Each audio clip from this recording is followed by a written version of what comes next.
used to be a hamlet beyond South Tidegate in western Lannosha. Hearthstone, it was called.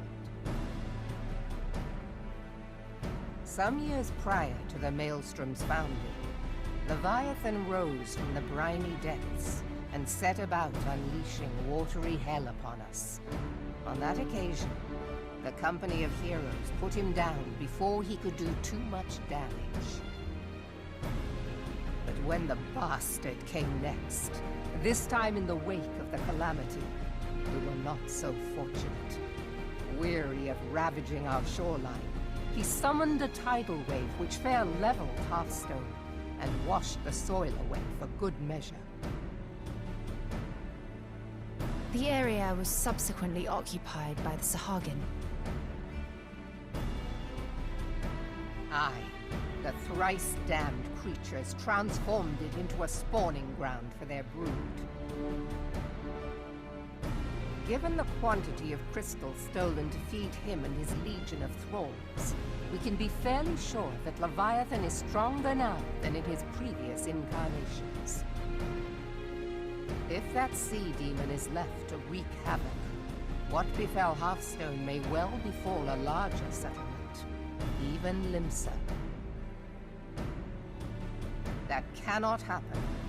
The primal must be stopped.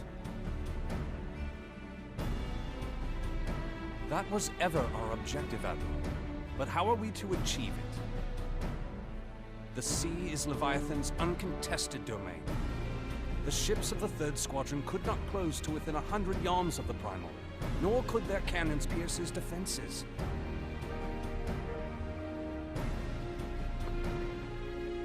I have read the reports, Master Thancred. Our warships may as well have been bloody pleasure barges for all the good they did. 7 hells! Is there no way that we might strike back? The company of heroes defeated Leviathan, having first lured him into an inlet, but we must needs contend with him upon the open sea. It will avail us little to consult past experience.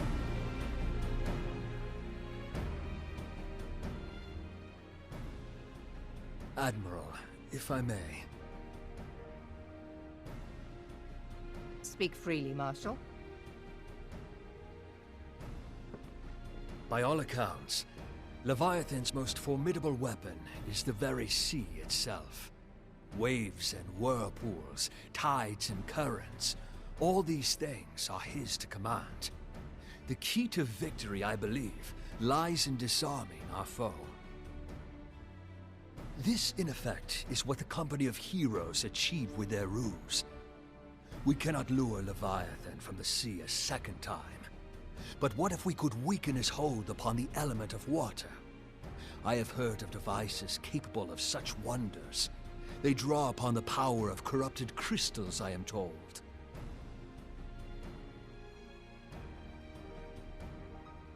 If mounted upon a ship, such a device might be used to prevent Leviathan from bringing the full force of the sea to bear against us, rendering him no more dangerous than any other sea serpent.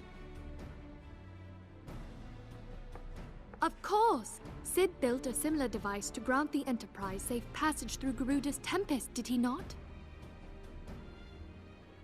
Begging your pardon, my lady, but to give credit where it's due, this is something I heard from an old arcanist friend of mine. It makes little difference who thought of it first, so long as it works. Beg the specifications of this device from your friend, and I shall pass them on to our people at Naldic and Vermelis. But before we proceed any further, I would voice one concern. Piercing Garuda's defenses is one thing. Suppressing Leviathan's attacks, quite another. In matters of science, I am as a babbling babe. But I cannot well imagine that such a feat would be possible without a veritable mountain of corrupted crystals. The question being, do we have a ship big enough to bear such a burden? Mayhap not, Admiral, but two might. Recall you the tale of Mistbeard's greatest haul? It is said that he lashed two ships together, side by side, the better to bear his plunder. By your leave, we might attempt to repeat the trick. The gods know it would be quicker than building a new vessel. Mistbeard did this. Truly, Marshal, upon the subject of the Pirate King, you are as a scholar. Now, from what I have gleaned of these matters, the device will need to be in close and constant proximity to the target. To wit, we must lash our twin vessel to Leviathan. This in itself will be no small feat.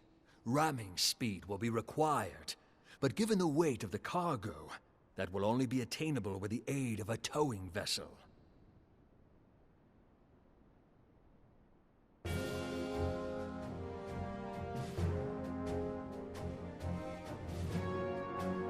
Suffice it to say, the task of piloting said vessel will entail considerable danger, and I would not ask it of another.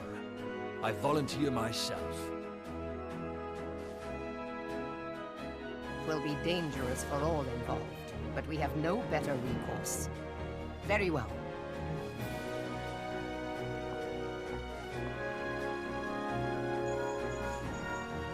Commodore, assemble the remnants of the fleet at Morabee Bay. Give priority to our soundest vessels. The repairs can wait.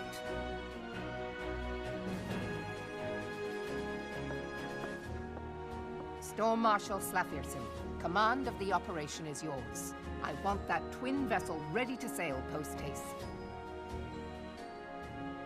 At once, Admiral.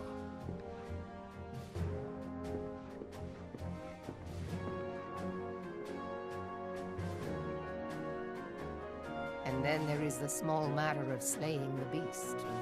The fate of Limsa Lominsa rests upon your shoulders once again. Go well, warrior of light.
you